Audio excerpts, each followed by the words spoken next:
Hello बच्चों, a very happy new year to all of you. आज मैं आपके लिए लेके आया हूं केमिकल काइनेटिक्स का लेक्चर 6। गैप ज्यादा हो गया, कुछ मैं बिजी था इसी चक्कर में। आज फर्स्ट ऑर्डर काइनेटिक्स की बात करते हैं। अब कोशिश मैं करूंगा कि रेगुलर में डालूं, हालांकि थोड़ा सा सर्कमस्टांसेस ऐसे हो जाते हैं, थोड़ा मैं केयरलेस हो जाता हूं, but I will try to continue. Right, तो स्टार्ट करते हैं हम लोग केमिकल काइनेटिक्स का लेक्चर 6। तो लेक्चर 6 में आज हम लोग बात करेंगे फर्स्ट ऑर्डर काइनेटिक्स की। First order kinetics. देखिए बच्चों, इसमें क्या होता है, फर्स्ट ऑर्डर काइनेटिक्स का मतलब होता है कि ऐसी रिएक्शंस जिनमें rate depends on only one concentration of reactant. General representation mean suppose A gives product. A gives product, so for that we can write minus d of concentration of A by dt equals to dx by dt is directly proportional to concentration of A. So we can write minus d of concentration of A by dt equals to dx by dt is equal to K into concentration of A. ऐसा अपन लिख सकते हैं first order kinetics में, क्योंकि यहां पे power कितनी है, 1। इसका मतलब ये फर्स्ट ऑर्डर काइनेटिक्स है। इनके एग्जांपल्स देखिए बेटे। फॉर एग्जांपल कौन कौन से हो सकते हैं, जैसे decomposition of H2O2 forms 2H2O plus O2, dx by dt is equals to K into concentration of H2O2. It is of first order kinetics. Second example, twice N2O5 gives 4NO2 plus O2. As I told you कि ये सारा observed है, तो यहां पर भी लिख सकते हैं dx by dt और rate equals to K into concentration of N2O5. It is also a first order kinetics. The next example is hydrolysis of ester plus water, acid catalyzed hydrolyzed बनेगा alcohol plus acid plus alcohol. In that case also we can write R equals to K into concentration of ester into concentration of water. But as I told you कि concentration of water क्या होता है, fix होता है बेटे, 55.56 m होता है। तो यहां पर क्या होगा, K into concentration of water, ये अनदर कांस्टेंट होगा। सो ये लिख सकते हैं R equals to K dash into concentration of ester. It is also a first order kinetics. Another thing, all radioactive disintegration, all radioactive disintegration of first order reaction, disintegration or of first order reaction, enzyme growth reaction,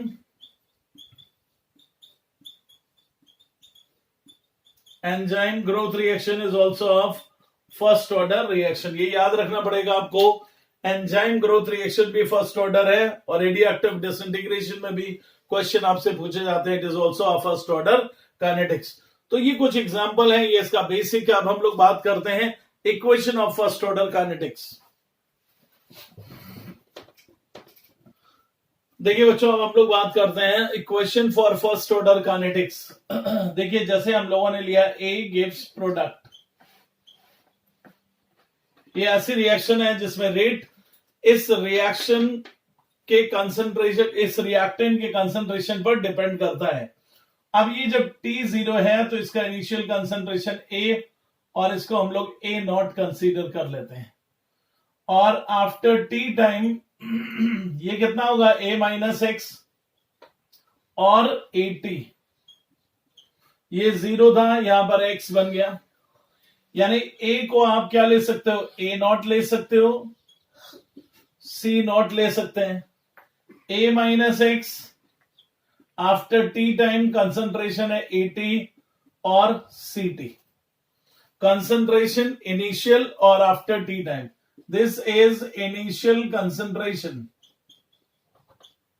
and it is concentration after T time. Right बच्चों, तो इस तरह से हम लोग इसको लिख सकते हैं. अब देखिए जरा, जब अकॉर्डिंग टू रेट लॉ इसकी इक्वेशन जब हम लोग डिराइव करेंगे तो रेट लॉ अपन क्या लिख सकते हैं. यहां पर रेट लॉ क्या लिखेंगे. रेट लॉ हम लोग लिखते हैं minus D of concentration of A by d t is equal to के into concentration of a. Right, अब इस ए को इधर लाएंगे, इस टी को उधर ले जाएंगे, तो minus D of concentration of A by concentration of A equals to के इंटू डी टी है.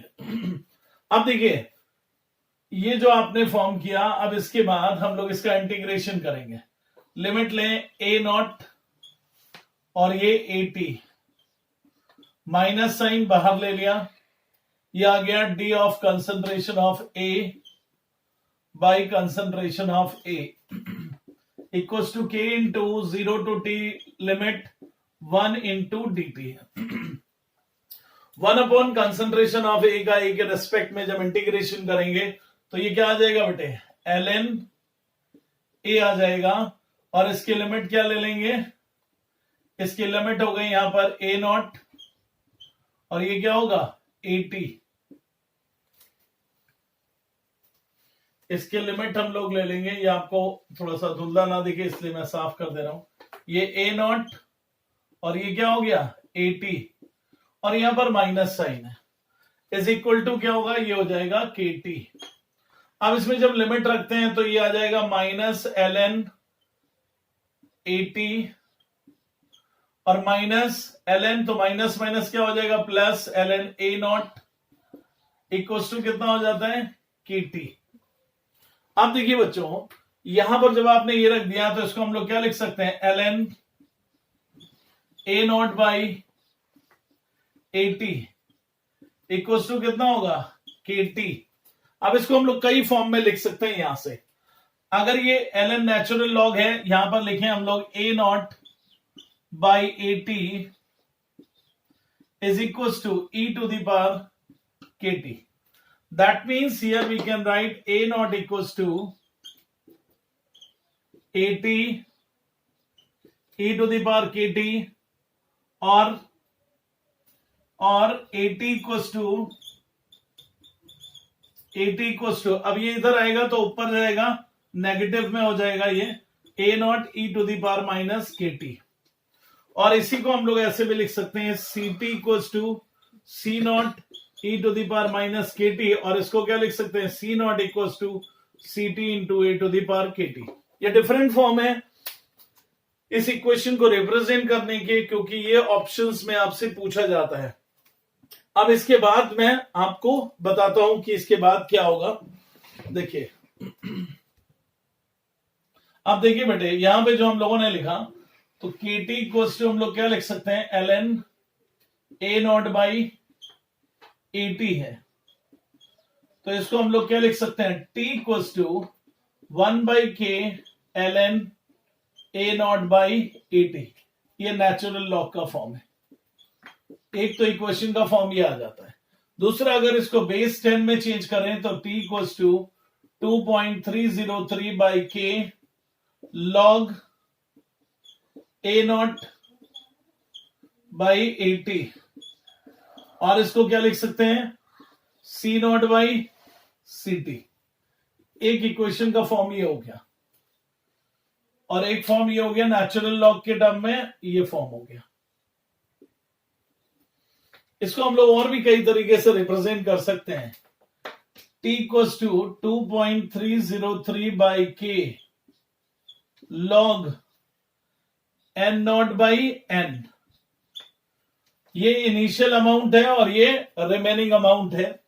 T equals to 2.303 by K log, weight के टर्म में लिखना है तो डब्ल्यू नॉट बाई डब्ल्यू, या T equals to 2.303 by K log N not by N.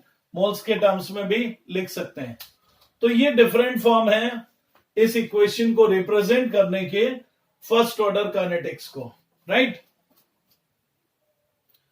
अब देखिए बच्चों, यहां पे हम लोग बात करते हैं हाफ लाइफ की।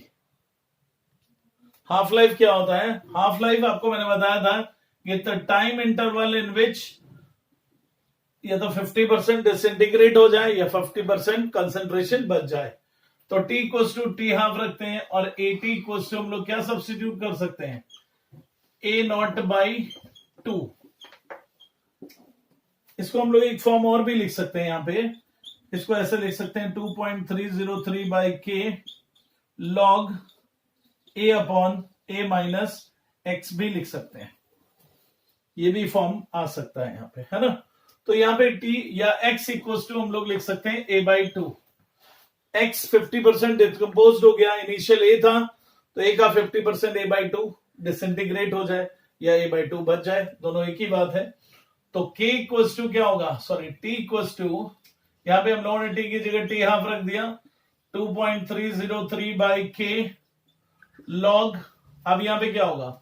A नॉट बाई AT की जगह A नॉट बाई 2 रख सकते हैं। तो ये तो इससे कैंसिल, ये ऊपर चला जाएगा। तो T half equals to 2.303 by K log 2, और log 2 की वैल्यू कितनी होती है? 0.3010 होती है, राइट बच्चों, 0.3010। सो T हाफ इक्वल्स टू आ जाता है 0.693 by K। For first order kinetics, here it is velocity constant or reaction constant. For radioactive disintegration, for radioactive disintegration क्या लिख सकते हैं अपन? T half equals to 0.693 by lambda. यहां पे लैम्डा जो होता है वो disintegration constant, lambda is represented for disintegration constant. दोनों एक ही बात है, कोई खास डिफरेंस नहीं है। इसमें एक और चीज आती है, वो मैं बताता हूं आपको। देखिए, इसको और एक तरीके से रिप्रेजेंट कर सकते हैं नेचुरल लॉग में, वो कैसे, ये ध्यान देखिए। जैसे यहां पे हम लोगों ने लिखा था T equals to 1 by K into ln A not by AT। अब यहां पर आपने AT इक्वल्स टू क्या रखा? A not by 2। ये नेचुरल लॉग के टर्म में मैं बता रहा हूं, ये भी क्वेश्चन काफी पूछा जाता है। T इक्वल्स टू क्या होगा? T half. तो यहां पे सब्स्टिट्यूट कर सकते हैं T half equals to 1 upon K ln A not by 2। तो ये क्या आ जाएगा? T half equals to 1 by K into ln 2। मतलब ये जो होता है time taken to complete 50% of the reaction, time taken to complete 50% of the reaction, 50% of the reaction. तो यहां पे ये आता है T हाफ, एक तो 0.693 बाई के और या फिर 1 बाई के ln 2, या इसको हम लोग डायरेक्टली लिख सकते हैं ln 2 बाई के, राइट। तो हाफ लाइफ किसी भी टर्म में पूछा जाए, डायरेक्ट ऑप्शन में आपको ये भी दिया होता है और ऐसे भी, तो दोनों तरीके से। और एज यू नो दैट कि for first order kinetics unit of के क्या होती है? टाइम इनवर्स होती है, राइट। तो ये तरीके से हम लोग पूछ सकते हैं, मतलब पूछा जाता है। और यहां पे आप देखिए क्या लिखा हुआ है, half life is independent on initial concentration, क्योंकि कहीं पर भी यहां नहीं आया है। तो यूं भी लिख सकते हैं हाफ लाइफ, इसको आगे मैं लिख के बताता हूं। अब देखो बच्चों, जैसे मैंने आपको बताया कि half life for first order kinetics, for first order kinetics, half life is independent on initial concentration, independent on initial concentration. अब देखिए फॉर एग्जांपल यहां पे हम लोग कैसे लिख सकते हैं, जैसे सपोज करिए आपको यहां पे इनिशियल कंसंट्रेशन ए है और ये A/2 होने में इसको 10 मिनट्स लगते हैं, तो ये क्या हो गई, इसकी हाफ लाइफ हो गई। और इसको फिर हाफ होने में A/4 होने में फिर से 10 मिनट लगेंगे, इसको A/8 होने में फिर से 10 मिनट लगेंगे। मतलब समझिए इसकी जितनी हाफ लाइफ, यानी इसको अगर हम लोग C0 लें तो ये क्या हो जाता है C0/2, ये कितना हो जाता है C0/4, ये कितना हो जाता है C0/8। तो ये फर्स्ट हाफ लाइफ है, ये सेकेंड हाफ लाइफ है और ये थर्ड हाफ लाइफ है। जितनी हाफ लाइफ होंगी उतना हाफ की पावर आती जा रही है। यहां पे देखिए इसको हम लोग लिख सकते हैं C0 into half to the power 2, ये कितना हो गया C0 into half to the power 3। So for n half lives हम लोग क्या लिख सकते हैं, T equals to C0 into half to the power n, because n is the number of half lives, n is the number of half lives। और ये half life को कैसे निकाल सकते हैं, total time upon half life is equal to number of half life find कर सकते हैं।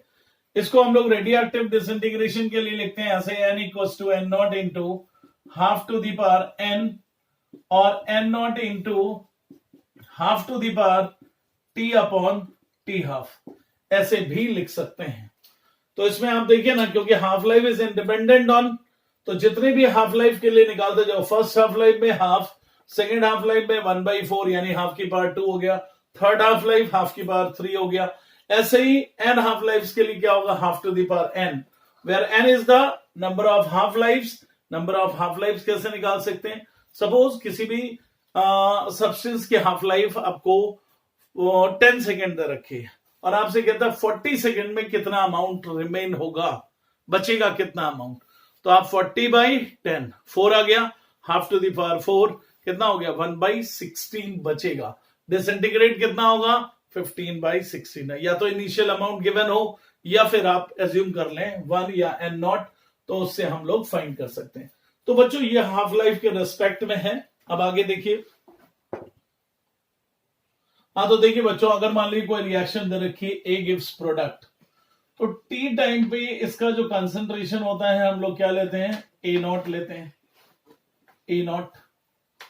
आफ्टर T1 टाइम ये कितना हो जाता है T1। आफ्टर T2 टाइम कितना हो जाता है T2। आफ्टर T3 टाइम कितना हो जाएगा T3 हो जाता है कि नहीं। तो आपको बता, और यहां पे तो जो बनेगा वो बनेगा। मान लीजिए यहां पे आपने A लिया था और यहां पे A-x हो गया तो यहां पे x बनेगा, ये A-y हो गया तो ये y बनेगा, ये A-z हो गया तो ये कितना बन जाएगा z प्रोडक्ट।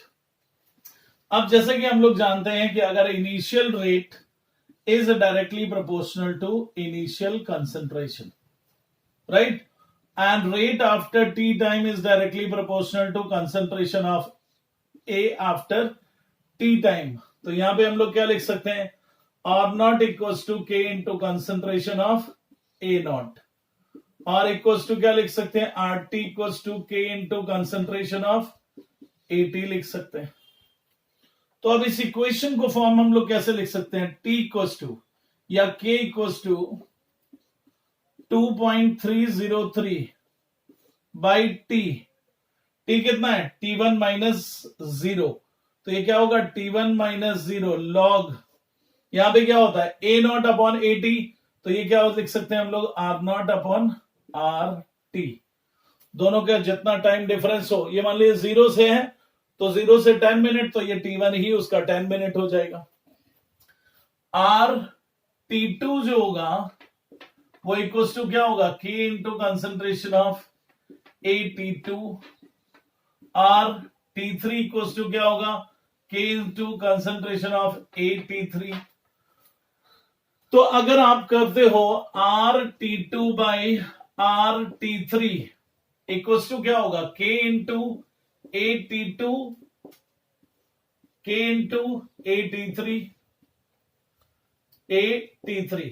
तो इसको हम लोग इनिशियल लेते हैं और इसको फाइनल लेते हैं, और इन दोनों के बीच का जो डिफरेंस आएगा वो कितना होगा, T3 minus T2।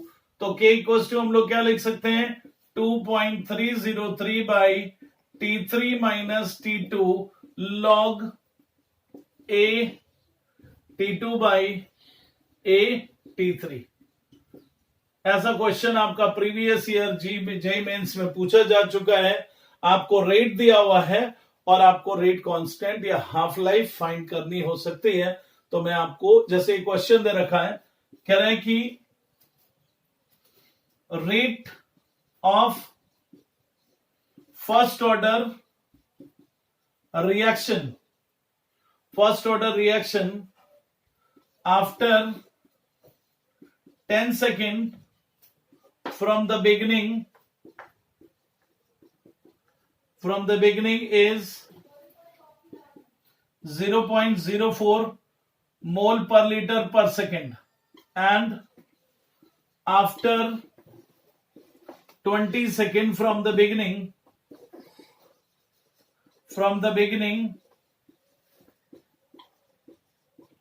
is 0.03 mole per liter per second. Then find the half life. इसकी हाफ लाइफ आपको फाइंड करनी। तो वही प्रोसेस, ये स्टार्टिंग से 10 सेकेंड पे है, ये 20 सेकेंड के बाद है, इन दोनों का डिफरेंस कितना होगा, यानी इसको ऐसे हम लोग कर सकते हैं, R at 10 second upon R at 20 second equals to K into concentration of A at 10 second upon K into concentration of A at 20 second. ये कैंसिल कर दीजिए, ये 0.04 अपॉन 0.03 इक्वल्स टू क्या होगा, A at 10 second upon A at 20 seconds. इन दोनों के बीच का डिफरेंस है 10 सेकेंड, तो आप K निकाल लीजिए, K equals to 2.303 by 10 log 4/3। यहां से K निकाल लेंगे और K से हाफ लाइफ आप फाइंड कर सकते हैं, कितना, 0.693/K। ये जेईई मेंस का पूछा गया क्वेश्चन है, ये इंपॉर्टेंट है, इसीलिए मैंने इस टॉपिक को डिस्कस कर दिया, क्योंकि जैसे जैसे आपको पता है कि टाइम बीतता है, रिएक्टेंट का कंसंट्रेशन डिक्रीज करता जाता है और रेट ऑफ रिएक्शन भी डिक्रीज करती जाती है। तो इसलिए जैसे जैसे टाइम बीतेगा वैसे वैसे रिएक्शन रेट क्या होगा, डिक्रीज करेगा। देखिए यहाँ पे 0.04 था या 0.03 हो गया, और जैसे लैप्स ऑफ टाइम बीतेगा, लैप्स ऑफ टाइम के बाद क्या होगा, रिएक्शन रेट धीरे धीरे कम होता जाएगा। ये फर्स्ट ऑर्डर काइनेटिक्स है। अब आपको हम ग्राफिकल रिप्रेजेंटेशन की बात करते हैं। अब देखिए ग्राफिकल रिप्रेजेंटेशन करते हैं हम लोग रिएक्शन फर्स्ट ऑर्डर काइनेटिक्स के लिए।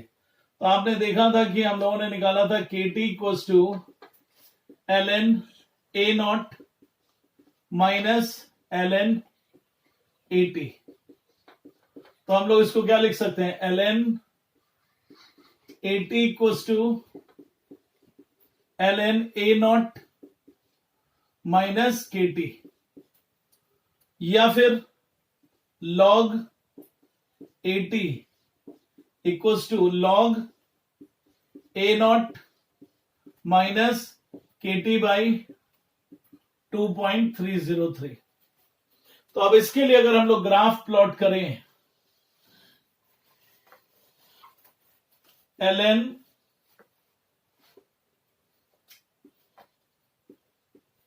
AT वर्सेस T, देखिए y equals to C plus MX, और ये क्या है, जब आप T के वर्सेस प्लॉट कर रहे हो तो यहां पर M की वैल्यू क्या आ गई, माइनस K बाई 2.303, और यहां पे क्या हो गया, M equals to minus K। तो M क्या होता है, स्लोप होता है tan थीटा। तो ग्राफ जब आप प्लॉट कर रहे हो तो ये नेगेटिव आ गया और ये क्या हो गया, थीटा। तो M equals to tan theta equal to क्या होगा, माइनस के हो जाएगा। जब आप ln 80 वर्सेस t प्लॉट करते हैं, अगर log 80 वर्सेस t प्लॉट करोगे तो m इक्वल टू कितना आ रहा है, माइनस के बाई 2.303, तब स्लोप आपका ये आता है, राइट। अब देखिए इसमें एक और इक्वेशन हम लोगों ने लिखी थी, 80 equal to a naught into e to the power minus के टी। इसमें ग्राफ प्लॉट करेंगे 80 वर्सेस t, तो ग्राफ कैसा आएगा, यहां से यूं आएगा ऐसे, और ये रिप्रेजेंट करेगा किसको, a नॉट को। यहां से यहां तक जो स्लोप है, मतलब इंटरसेप्ट है, ये वैल्यू a नॉट को रिप्रेजेंट करेगी, और ये इस तरह से आता है। और एक ग्राफ अगर हाफ लाइफ वर्सेस आप टी हाफ इक्वल टू क्या होता है, 0.693 बाई के। तो अगर ग्राफ आप प्लॉट करोगे half life versus initial concentration, तो फर्स्ट ऑर्डर काइनेटिक्स में ये इंडिपेंडेंट होता है, इसलिए ये कांस्टेंट आ जाता है बच्चों। तो I hope you understand first order kinetics. कुछ और चीजें हैं वो नेक्स्ट वीडियो में मैं लेके आऊंगा, इसके और भी फर्स्ट ऑर्डर इक्वेशन के और भी फॉर्म्स हैं, वो हम लोग नेक्स्ट वीडियो में देखेंगे। Till then enjoy, stay safe, thank you so much. It is necessary because corona फिर से बढ़ रहा है, तो इसलिए आपको जरूरी है सेफ रहना, क्योंकि एग्जाम्स करीब है, तो आप सेफ रहें, एंजॉय करें घर पे बैठ के और अपना स्टडी कंटिन्यू रखें। Thank you so much.